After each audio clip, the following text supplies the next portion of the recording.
오늘 읽으신 본문 말씀을 중심으로 분명한 신앙 고백이라는 제목으로 같이 말씀의 은혜를 나누기를 원합니다. 우리가 지난번 3장까지에서 살펴봤던 것은 이제 요단을 건너기 위해서 여호수아가 하나하나 준비하는 그런 작업들을 우리가 살펴보았습니다. 하나님께서 특별히 이 요단을 건너는 데 있어서 지금 제사장들로 하여금 맨 앞에 건너게 하고 언약궤를 맨 제사장들이 또 강물에 발을 딛는 그 순간 요단 강물을 멈추게 하셔서 이스라엘 백성들이 마른 땅으로 건너갔다라고 성경은 기록을 하고 있습니다. 그래서 하나님께서 요단강을 멈췄다는 것, 바로 이것은 하나님의 기적이었고 또 그것은 홍해를 건널 때 이 뒤에 쫓아오던 애국 군대들과 앞에 홍해가 가로막혀 있을 때 바로 홍해를 건너게 하신 하나님의 그 이적과 똑같은 하나의 비중을 두면서 이 요단강을 건넌 사건을 지금 성경은 기록을 하고 있다 이렇게 볼 수가 있습니다. 오늘은 이 본문 말씀을 중심으로 해서 우리가 바로 이렇게 하나님께서 우리에게 날마다 베풀어 주시는 그 은혜 앞에 우리가 어떠한 생각과 어떠한 다짐을 해야 될 것인가를 중심으로 살펴볼 수 있기를 원합니다.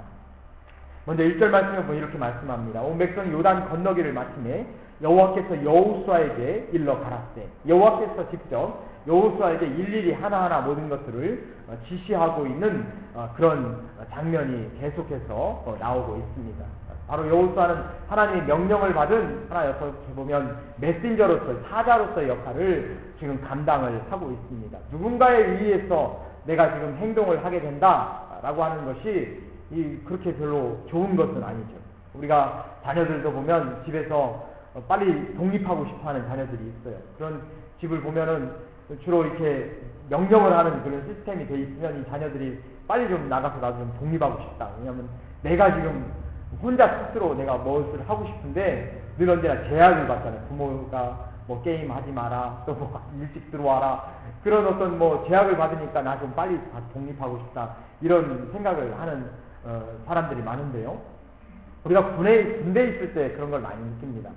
군대에서 그 생활이 어떻게 보면 굉장히 힘든 그런 시간들이죠. 팔팔한 그 청년들이 군대에 가서 거기서 꼭 일과표대로 하루에 6시에 일어나서 저녁 10시에 취침을 하고 모든 것이 그 스케줄에 따라서 움직여진다는 것, 이거 자체가 굉장히 불편한 일이죠. 그래서 군대에 있는 동안 거기서 아주 어떻게 보면 참 어렵고 힘들게 군대를 생활을 하게 되는데요. 저도 군대 생활하고 마치고 나서 한 3년, 4년 동안은 아침에 딱 깨면 이 눈을 뜨고 나면 내가 군대에서 제대를 했나? 이게 믿겨지질 않는 거예요. 군대 생활이 너무 힘들고 어려우니까 그 시간이 어떻게 보면 저한테는 아주 지긋지긋했던 거죠. 그 눈을 딱 뜨면 제대하고 나서 한참 동안 눈을 뜨고 나면 제대를 했는가? 이게 믿겨지지 않을 정도로 그런 어떤 생각을 했을 때가 있습니다. 어떻게 누군가에 의해서 구속된다는 것, 이 자체가 우리에게는 참 힘들고 피곤한 일이죠. 근데 여호수아는 바로 여호와께서 여호수아에게 늘 언제나 이 말씀을 하십니다. 그것을 우리 하나님께서 우리에게 또한 말씀하시는 것과 마찬가지죠. 우리 성도의 삶이 하나님께서 말씀하시는 대로 우리는 어떻게 보면 지시를 받는 삶이잖아요. 우리 마음껏 행동하는 삶이 아니라 하나님의 말씀에 따라서 우리는 움직여지는 삶을 우리는 살고 있습니다. 근데 우리는 그걸 보면서 이것이 하나님을 잘 믿는 사람들은, 또 신앙생활을 오래 한 사람들은 그것이 지극히 당연한 것이죠. 그것이 전혀 이상하지를 않습니다.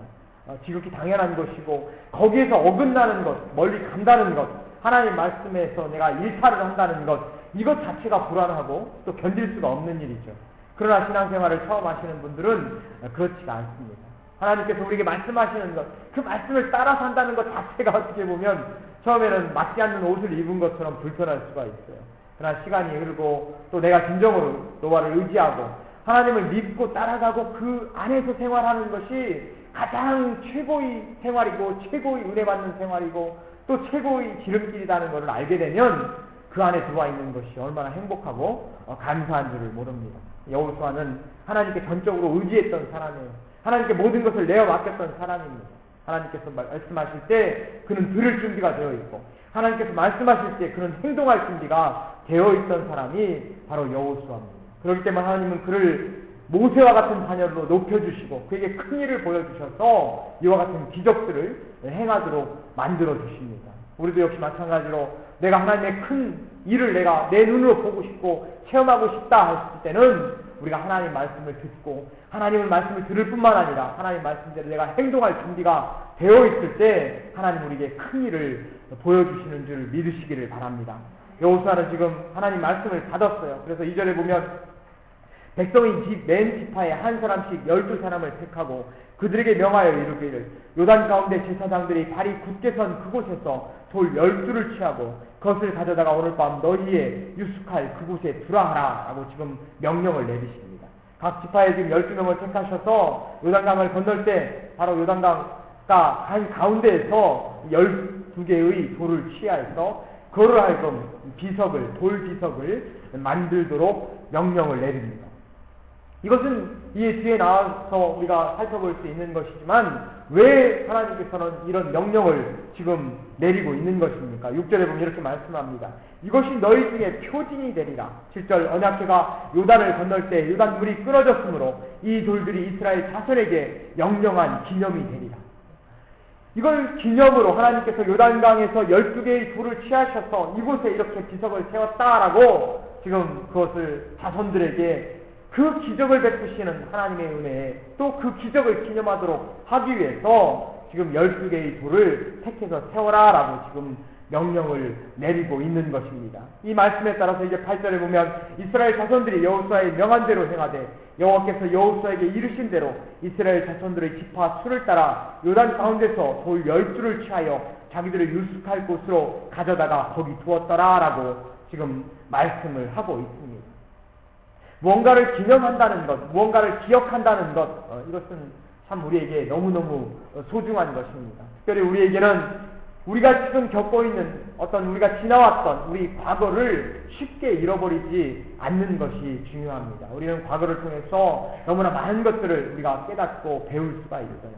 그것을 그래서 어떻게 보면 나이가 많이 드신 분들의 어떤 충고와 조언과 이야기를 듣는 것이 우리에게 얼마나 소중한 것인지 모릅니다. 인생의 많은 풍파를 겪어오신 분들이 한마디 한마디 내던지시는 또 우리에게 주시는 그 말씀들이 어떻게 보면 우리에게 내가 똑같은 경험을 하지 않고서 타산지석의 교훈을 우리가 삼을 수가 있는 것이죠. 그걸 꼭 겪고 나서야 그걸 느낄 수 있다면 우리가 너무나 참 인생이 너무 힘들고 어려울 것입니다. 그러나 많은 사람들의 조언, 특별히 인생을 먼저 사신 분들의 현명하시고 지혜로운 그 조언을 우리가 귀담아 들어서 그 말씀에 따라서 우리가 살아간다면 우리가 겪지 않아도 될 것들을 우리가 굳이 우리가 겪지 않아도 피해갈 수 있는 그런 지혜로운 방법이 거기 있기 때문입니다. 바로 이러한 것들을 통해서 과거를 기념하고 또 과거를 통해서 바로 하나님께서 너희와 함께 하시고 하나님께서 이스라엘 백성들을 요단강의 물을 말리셔서 마른 땅으로 건너게 하셨다라고 하는 것을 자손들에게 지금 기억하라라고 하는 의미로 12개의 돌 비석을 세우도록 이렇게 명령을 내리시고 있는 것입니다. 물론 눈에 안 보여도 우리는 기억할 수가 있습니다. 그러나 눈에 보일 때 우리가 더 쉽게 기억할 수가 있는 것이죠. 사람들이 글을 읽지 못하는 사람도 있을 것이고 또 사람들이 그렇게 쉽게 또한 사람들은 기억을 잊어버리게 됩니다. 그러나 비석을 보고 그 안에 담겨있는 의미를 깨닫게 되면 우리가 그것이 큰 우리에게 과거의 교훈이 될 수 있기 때문에 하나님은 이런 명령을 내리십니다. 우리 한국에서 보면 장례 문화가 지금 많이 바뀌고 있는 것 같습니다. 그래서 TV에서 보면 예전에는 드라마 같은 거 할 때 큰 묘지 그 앞에 가서 뭐 이렇게 하는데 요즘은 어디를 많이 갑니까? 납골 땅으로 많이 가잖아요. 또는 수목원이라고 해서 뭐 나무에서 밑에다가 이렇게 해서 그 나무에다가 이렇게 또 거기다가 그 뭐 누구의 묘 뭐 이런 식으로 이제 하는 거를 보는데 장례 문화가 이제 좀 바뀌는 거죠. 왜냐면은 이 그 묘자리에 들어가는 땅이 너무 많으니까 그러니까 이제 자꾸 국토가 이용할 수 있는 땅이 줄어들기 때문에 그거를 위해서 묘지를 자꾸 지금 없애는 그런 추세 가운데 있는 것 같습니다. 그런데 저는 개인적인 생각으로는 그건 참 나라에서 그렇게 하는 일이고 또 전체적인 입장에서는 그렇지만 근데 저는 제 무덤을 세우고 싶어요. 또 저희 부모님이 돌아가시면 저희 부모님 무덤을 저는 아주 멋지게 세워드리고 싶습니다. 그 이유는 뭐냐면 무덤이라고 하는 것은 뭡니까? 부모님을 기억하는 것 아닙니까? 또 내 부모님을 내가 어렵고 힘들 때 물론 하나님께 기도하지만 우리가 또 부모님을 늘 언제나 그리워하잖아요. 우리가 찾아갈 수 있는 곳이 있어야 될 것이 아닙니까? 지금은 저희는 부모님 다 살아계셔서 늘 언제나 제 마음은 제 마음은 늘 언제나 한국에 있어요. 무슨 힘든 일이 있을 때마다 무슨 생각이 나면 한국 가고 싶은 생각이 마음속에 굴뚝같이 가끔가다 생각이 납니다. 왜냐면 부모님이 계시니까 한국에 가고 싶은 것이죠. 그것이 또 고향이니까 또 돌아가고 싶은 것 아닙니까?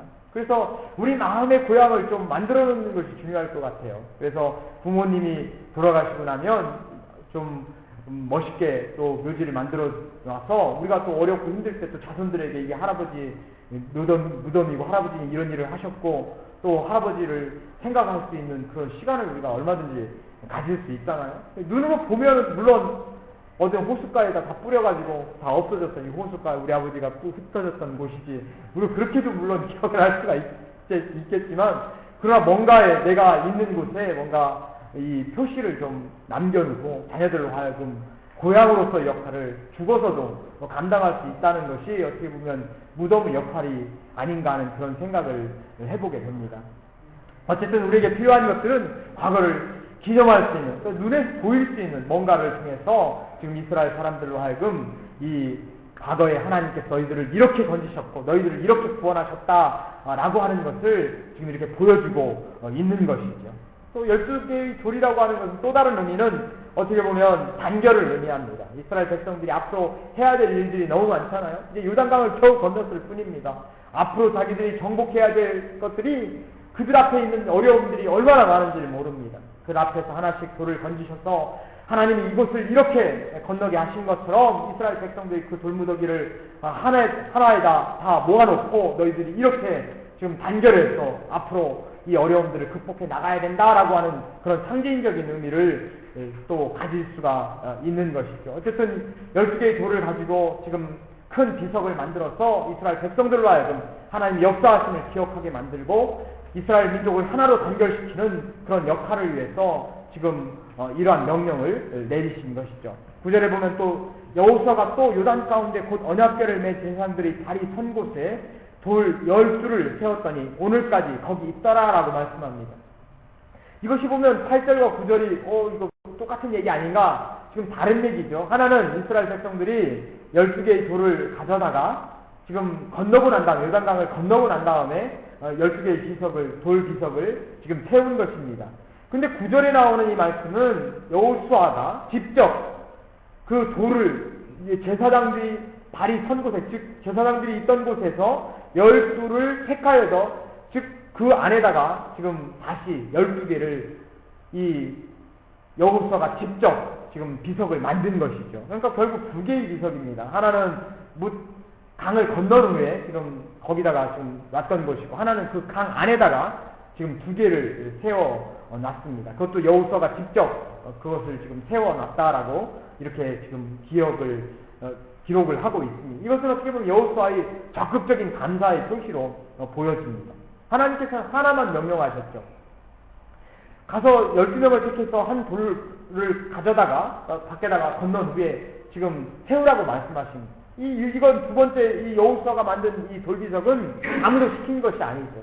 그러나 여호수아가 이것을 직접 자기 자신이 사람 시킨 것도 아니고 자기가 직접 이 12개의 돌비석을 그 안에다가 지금 세워놨다라고 하는 것입니다. 우리가 하나님 말씀을 받을 때 우리가 수동적으로 받는 것이 있고 능동적으로 받는 것이 있어요. 지금 여호수아의 모습은 어떤 태도입니까? 수동적으로 시키는 대로 하는 사람이 아니죠. 시키는 대로 하는 것이 아니라 시키는 것 플러스 알파를 지금 하고 있는 사람이 바로 여호수아입니다. 그렇기 때문에 그는 리더로서의 자질을 가지고 있는 것이죠. 적극적으로 지금 하고 있는 것, 그 의미를 이미 알고 있는 것입니다. 하나님께서 왜 우리에게 이런 명령을 내리셨습니까? 그걸 알고 하나님 역사를 보여주시고 또 그 일을 알기 때문에 감사함으로 지금 더 시키지도 않는 일을 지금 하고 있는 것이죠. 우리 자녀들을 보면서 그런 생각을 하지 않습니까? 시키지도 않은 일을 했을 때, 그것이 좋은 것을 했을 때 얼마나 부모의 마음이 흡족합니까? 시키는 것 그것만 까짝까짝 하면서 그것도 안 하는 애들도 있지만 그것만 수동적으로 하는 것과 능동적으로 자기가 무언가를 막 해나갈 때 그걸 보면서 얼마나 대견한 마음이 들어갑니까? 바로 이와 같은 모습을 여호수아가 가지고 있습니다. 우리가 신앙생활 할 때도 역시 마찬가지로 하나님, 내가 힘들어 하면서 억지로 신앙생활을 하는 것이 아니라 하나님 앞에 진정으로 감사하고 하나님 앞에 내가 무언가를 하려고 자꾸 애쓰고 하나님 앞에 내가 열심히 살려고 노력하고 하면 하나님께서 그 모습을 보면서 얼마나 기뻐하시고 얼마나 하나님 마음이 흡족해 하시겠습니까? 우리 하나님은 인격적인 하나님이죠. 우리가 하나님의 형상을 받아서 우리는 만들어졌습니다. 그렇기 때문에 하나님의 형상이라고 하는 건 그것이 결국 우리에게 역시 마찬가지로 똑같은 하나님의 이 성품을 우리가 그대로 가지고 있다는 거예요. 그래서 우리가 이걸 인격적인 하나님이다 이렇게 지금 이야기를 하고 있는 것입니다. 그것은 우리 부모와 자식과의 관계도 마찬가지고 하나님과 나와의 관계도 인격적인 관계로 그렇게 우리가 하나님을 이해할 수 있는 이유가 우리가 하나님의 형상대로 지음을 받았기 때문에 그렇습니다. 바로 이와 같은 모습이 바로 하나님을 감동시키는 것이죠. 이와 같은 모습이 더욱더 큰 은혜를 바로 여호수아에게 하나님께서 베풀어 주시는 것이죠. 우리 가정에서도 우리 개인적으로도 역시 마찬가지와 적극적인 믿음을 통해서 하나님 앞에 더욱더 힘써서 나아갈 수 있는, 그래서 하나님 마음을 흡족하게 만들고 하나님의 축복이 우리에게 또한 임할 수 있는 그런 성도의 귀한 은혜가 임하시기를 주님의 이름으로 간절히 축원드립니다. 10절에 보면 이제 요단을 건너는 모습을 지금 쭉 말씀을 기록해 놓고 있습니다. 궤를 맨 제사장들이 여호와께서 여호수아에게 명하사 백성에게 이르게 하신 일, 곧 모세가 여호수아에게 명한 일이 다 마치기까지 요단 가운데 섰고 백성은 속히 건넜으며 라고 말씀을 하고 있습니다. 11절에 보면 모든 백성이 건너기를 마친 후에 여호와의 괴와 제사장들이 백성의 목전에서 건넜으며 라고 말씀합니다. 즉 궤를 맨 제사장들이 명한 일이 다 미치기까지 요단 가운데 지금 계속 머물러 섰는 겁니다. 백성들이 다 지나갈 때까지 궤를 맨 제사장들이 거기서 지금 머물러 섰는 것이죠. 그것은 하나님이 임재가 임했을 때 바로 요단강이 다 멈춘 것처럼 이제 하나님의 임재가 이제 그들이 그 발에서 물에서 강에서 나오게 되면 다시 물이 넘치기 때문에 그것을 이 언약궤를 맨 제사장들이 그 안에 끝까지 지금 버티고 있는 것이죠. 하나님의 임재가 그곳에 있는 한 물이 지금 멈춘다라고 하는 것을 의미를 합니다. 그래서 백성들이 다 모든 것을 건너기를 마친 후에 이 제사장들이 백성의 목전에서 이제 그 강을 지금 최종적으로 나오게 됩니다. 이제 그 나오게 되니까 이제 다시 물이 이 요단강으로 흘러 넘치게 되는 것이죠. 바로 14절에는 이렇게 말씀합니다. 그날에 여호와께서 모든 이스라엘의 목전에서 여호와를 크게 하시매 그의 생존한 날 동안에 백성이 두려워하기를 모세를 두려워했던 것 같이 하였더라라고 말씀을 하고 있습니다. 그날에 여호와께서 여호수아를 크게 하시매 백성의 목전에서 여호와를 크게 하시매 바로 모세를 두려워했던 것 같이 여호와를 두렵도록 만드셨다라고 성경은 이렇게 기록을 하고 있습니다. 그날에 하나님께서 역사하시는 그날에 하나님께서 여호수아를 높여주십니다. 여호수아가 막 서로 올라가려고 한 것이 아니죠. 자기가 올라가서 막 사람들로 하여금 권위를 얻으려고 인간적인 방법을 쓴 것이 아닙니다. 여호수아는 하나님을 적극적으로 믿은 사람이었고 하나님을 의지하는 사람이었고 자신의 사명을 감당하기 위해서 수동적이 아닌 능동적으로 하나님 앞에 나아갔던 사람입니다. 그런 하나님을 바로 하나님이 여호수아를 높여주시는 것이죠. 하나님을 크게 하심에 그가 모세와 같은 똑같은 권위를, 영적인 권위를 가진 사람으로 리더로서로 새롭게 지금 거듭나는 모습을 우리가 살펴보게 됩니다. 우리가 이와 같은 바로 여호수아에게 임했던 바로 이와 같은 축복들, 하나님이 나를 크게 하시고 내가 높아지려고 하는 것이 아니라 내가 또 인간적인 방법으로 온갖 수단을 동원하는 것이 아니라 하나님이 높여주셔서 우리 가정이 잘 되고 하나님이 높여주셔서 우리 자녀들이 하나님 앞에 큰 사람으로 거듭나고 하나님 앞에 큰 사람이 인물이 될 수 있는 그런 나의 가정이 하나님이 높아주셔서 내 가정이 높아질 수 있는 그런 놀라운 축복이 우리 성도의 가정에게 임하시기를 주님의 이름으로 간절히 축원드립니다. 15절에 보면 이렇게 또 말씀합니다. 여호와께서 여호수아에게 일러 가라사대 증거궤를 맨 제사장들을 명하여 요단에서 올라오게 하라 하신지라. 여호와의 궤를 맨 제사장들이 18절 요단 가운데 나오며 그 발바닥으로 육지를 밟는 동시에 요단물이 본 곳으로 도로 흘러 여전히 언덕에 넘쳤다.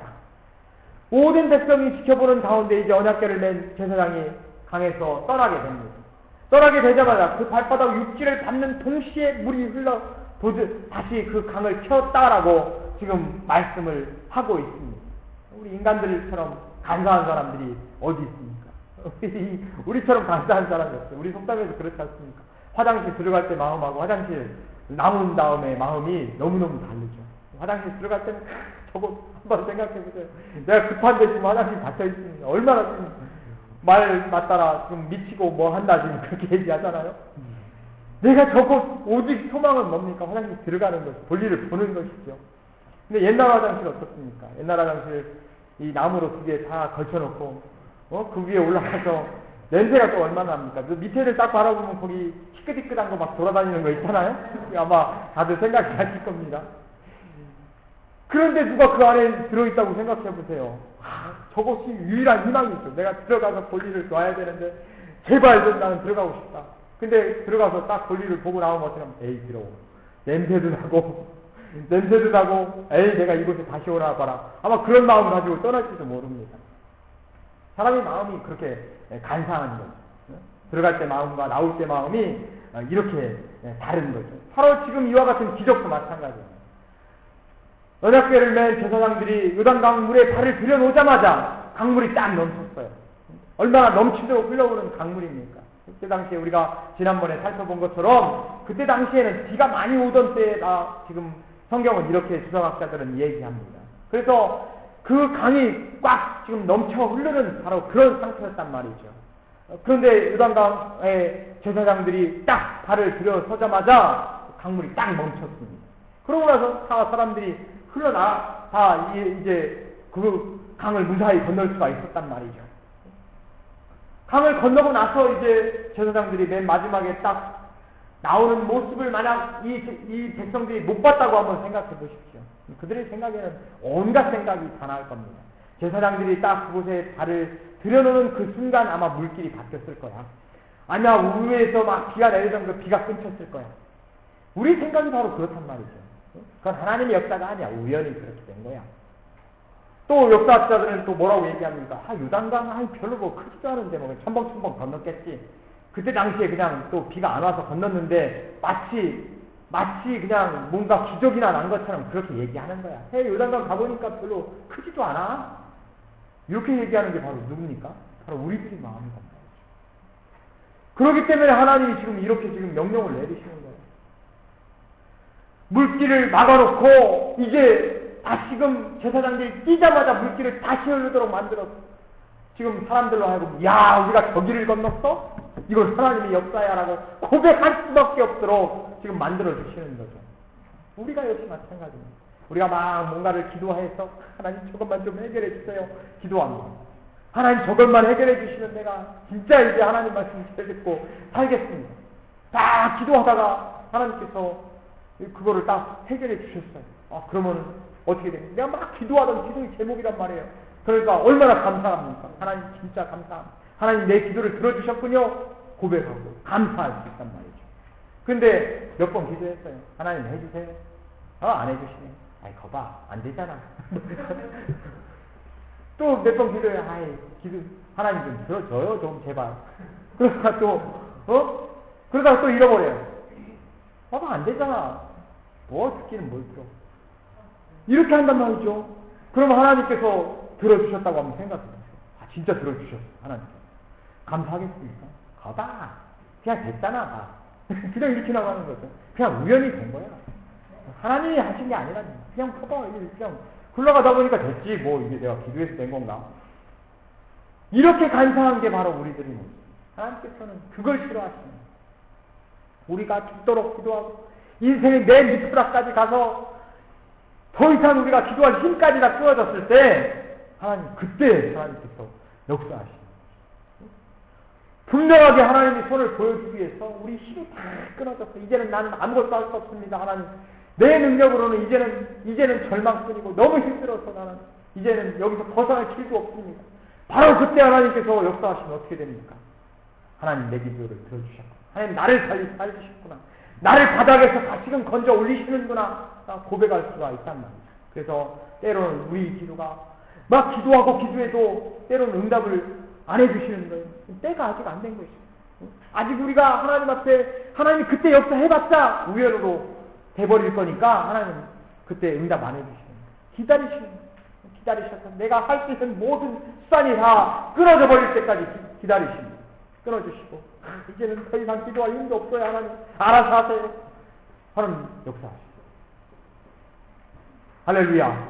하나님은 분명한 손을 우리에게 보여주시는 것을 원합니다. 이스라엘 백성들에게 깨끗하게 하나님이 역사하신 것이 아니라 모든 사람들이 보는 앞에서 흐르던 강물을 막았고 다시금 하나님 언약궤를 맨 제사장들이 나오자마자 다시 그 강물을 메꾸는 역사를 통해서 바로 하나님이 직접 역사하셨다라고 사람들로 하여금 눈으로 직접 보고 고백하도록 만드시는 하나님 역사를 지금 만들어 주신 겁니다. 우리 삶 가운데서도 우리가 늘 언제나 내가 기도할 것들을 가지고 끊임없이 기도하실 수 있기를 바랍니다. 끊임없이 내가 기도하다 보면 하나님께서 내 마음에 이건 하나님의 역사야 라고 내 마음의 준비가 되면 하나님께서 역사하십니다. 때로는 그 시간이 오래 있지. 그러나 우리가 끊임없이 기도하고 내가 쉬지 않고 내가 지치지 않고 내가 끝까지 그 기도를 하게 되면 하나님은 역사하십니다. 그걸 믿으시고 늘 언제나 하나님 앞에 내가 기도하는 가운데 하나님 놀라운 체험이 임할 수 있는 저희들의 삶이 되시기를 주님의 이름으로 간절히 축원드립니다. 이제 20절에 보면 여호수아가 그 요단에서 가져온 12돌을 길갈에 세우고 22절 이제 길갈에 세우게 됩니다. 그리고 22절에 보면 너희는 자손에게 알게 하여 이르기를 이스라엘이 마른 땅을 밟고 이 요단을 건넜습니다. 너희 자손에게 이 돌무더미기를 보면서 이게 뭐냐고 네 자손들이 물으면 이렇게 얘기하라는 겁니다. 이스라엘이 마른 땅을 밟고 이 요단강을 건넜다라고 그것을 상징하기 위해서 우리가 이 비석을 세워놨다라고 지금 그렇게 얘기하라는 겁니다. 얼마나 감동적인 이야기입니까? 마른 땅을 밟고 이 요단을 건널 수가 있었다. 하나님께서 역사하셔서 그렇게 만들어 주셨다라고 신앙 고백을 하도록 만드는 것입니다. 23절에도 보면 너희 하나님 여호와께서 요단물을 너희 앞에 마르게 하사 너희로 건너게 하신 것이 너희 하나님 여호와께서 우리 앞에 홍해를 말리시고 우리로 건너게 하심과 같았나니라고 말씀을 하고 있습니다. 요단물을 마르게 하신 것은 홍해를 건너게 하신 것과 똑같은 기적이다라고 지금 말씀을 하고 있습니다. 하나님의 놀라운 역사를 통해서 너희들을 이렇게 구원했고 이 요단강을 건너도록 만드셨고 너희들을 가나안 땅으로 들어오도록 축복의 땅으로 들어오도록 하나님께서는 역사하셨다라고 너희들이 고백하도록 지금 만드는 것이죠. 우리에게 있어서 중요한 것은 고백이 중요합니다. 신앙의 고백이 중요해요. 하나님 앞에 내 입술을 열어서 고백하는 것이 중요합니다. 하나님 나는 당신을 사랑합니다. 하나님 나는 당신은 나의 영원한 구원자시고 나는 당신의 백성입니다. 당신의 자녀입니다. 고백하는 게 중요합니다. 나는 진정 당신을 떠나서는 살 수 없습니다. 고백하는 게 중요합니다. 부부간에도 고백하는 게 중요하잖아요. 인격적인 하나님이라 그렇습니다. 부부간에도 당신을 사랑해 고백. 근데 남자가 또 너무 사랑한다고 너무 얘기를 하면 가치가 떨어지니까 남자들은 별로 말하기를 싫어합니다. 그래서 뭐 하면은 나 사랑해. 여자들은 다 확인받고 싶어요. 남자들은 그 말 하면은 뭔가 쑥스러워요. 진짜 마음에 사랑하는 마음 있고 진짜 사랑해도 말 잘 안 합니다. 사랑해. 그냥 이렇게 얘기하지 뭐 그냥 알잖아. 뭐 이렇게 얘기하지 뭐 그걸 잘 얘기 안 하죠. 그러나 고백이 중요하단 말이죠. 하나님 앞에서 고백이 중요합니다. 하나님 진정 나를 살리셨군요. 우리가 고백할 수 있는 저희들이 될 수 있기를 바랍니다. 이스라엘 백성들에서 그것을 하나님께서는 지금 원하시는 거예요. 24절에 보면 이는 땅의 모든 백성으로 여호와의 손이 능하심을 알게 하며 너희로 너희 하나님 여호와를 영원토록 경외하게 하려 하심이라. 여호와의 손이 능하심을 알게 하고 여호와를 영원토록 경외하려 하심이라. 우리 자녀들로 하여금 우리 하나님을 고백할 수 있도록 만드는 바로 그러한 역사를 지금 하나님께서는 만들어 주신 거죠. 나로 하여금 하나님은 나를 구원해 주셨군요. 우리가 고백할 수 있도록 하나님은 그 때를 기다리시고 너무 분명해질 때까지 하나님은 기다려 주십니다. 우리가 우리 삶에 있어서도 하나님의 이 놀라운 기적의 체험들을 통해서 바로 이 기적의 체험은 결국 과거의 고백이 아니라 미래의 나를 살리는 그런 고백이 되어지는 거죠. 내가 똑같은 어려운 삶이 인생을 살아가다 보면 또 있지 않습니까? 어떤 사람이 얘기하는 인생에 3번의 위기가 닥친다. 어떤 사람이 이렇게 얘기하는 사람도 있어요. 한번 우리 인생에 보면 3번의 위기, 어떻게 보면 고비고비마다 이 위기가 있다 이런 얘기죠. 우리가 돌아보면 아마 연세 드신 분들이 나의 인생의 고비는 어디였을까? 한번 나는 2번은 건넜는데 좀 또 연세 안 드신 분들은 나는 지금 한 번 건넜는데 앞으로 2번이 더 온다는데 조심하자.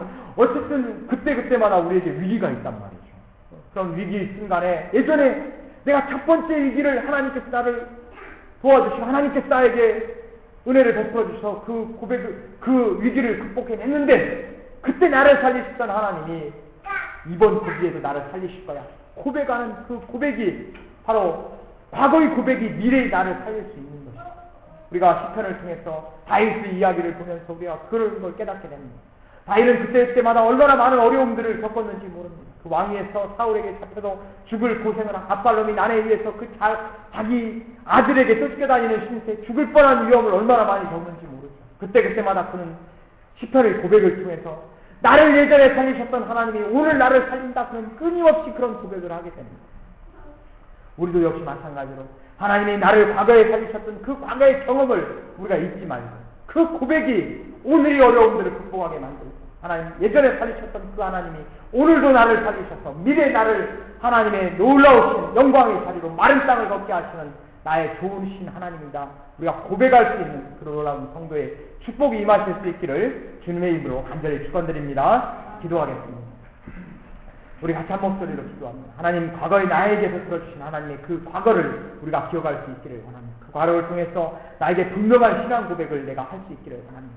나를 살리신 분이 바로 나의 하나님이셨고 나를 살리셨던 분이 나의 하나님이심을 고백하는 그 고백이 바로 또한 내일 오늘 나를 살릴 수 있음을 우리가 믿으시면서 내가 분명히 하나님 사랑합니다. 하나님 나를 살리시는 분이고 나를 생명의 길로 인도하시는 좋으신 분입니다. 하나님 나에게 힘을 주시고 능력을 주셔서 내가 끊임없이 기도함을 통해서 하나님 놀라운 역사를 또한 내가 체험할 수 있는 바로 그래서 능력 있는 바로 그래서 내가 마른 땅을 걸을 수 있는 그런 놀라운 은혜를 내가 체험할 수 있기를 원합니다. 우리 같이 한 목소리 나의 가정을 위해서 기도하는 제목을 위해서 같이 기도하시겠습니다. 사랑과 내가 충만하신 주님 감사합니다. 늘 언제나 나를 살리시는 분이 나의 주 하나님임을 고백합니다. 과거의 나의 어려움이 있었지만 인생의 고비고비마다 나를 부르시고 나를 인도하시고 나를 구원의 길로 인도하셨던 그 좋으신 하나님이 바로 나의 하나님이셨음을 나는 고백합니다. 하나님 내가 그 과거를 잊지 않기를 원합니다.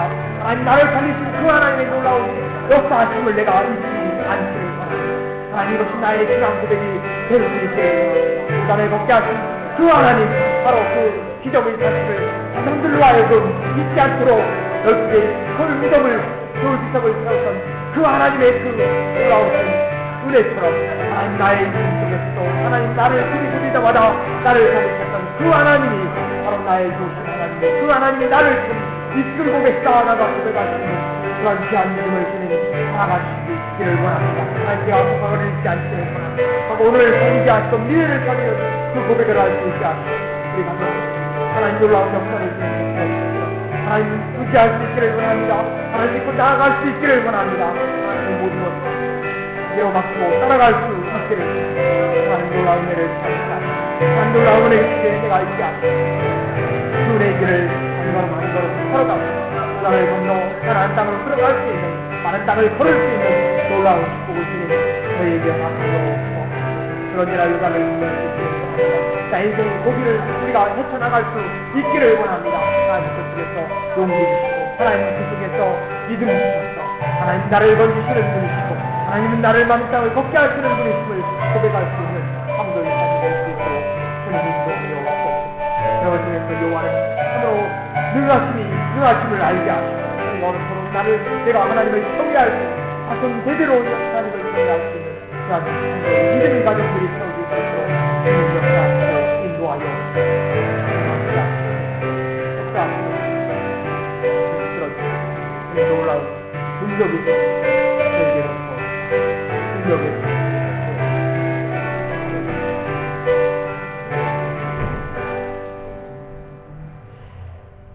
사랑해 주님 감사합니다. 우리가 과거를 기억할 수 있기를 바랍니다. 하나님 나에게 역사하셨던 그 과거를 통해서 참으로 그 과거에 나를 살리셨던 그 하나님이 나의 하나님임을 내가 오늘 고백함을 통해서 분명한 나의 신앙 고백이 오늘 나를 살리게 하시고 내일 나를 이끌 수 있는 저희가 될 수 있도록 주님 인도하여 주옵소서. 이스라엘 백성들을 홍해를 건너게 하시고 요단강을 건너게 하셔서 가나안 땅에 마른 땅을 거쳐 가나안 땅에 들어갔던 것 같이 참으로 우리 삶 가운데서 마른 땅을 거둘 수 있는 놀라운 은혜를 주님 허락하여 주시고 우리가 건너야 될 요단강을 하나님의 능력으로 걸을 수 있게 하시고 그것이 바로 하나님의 능력으로 내가 이 강을 건넜다 고백할 수 있는 성도의 귀한 삶이 될 수 있도록 주여 인도하여 주옵소서. 감사드리며 우리 주 예수님 이름으로 기도 올려옵나이다. 아멘.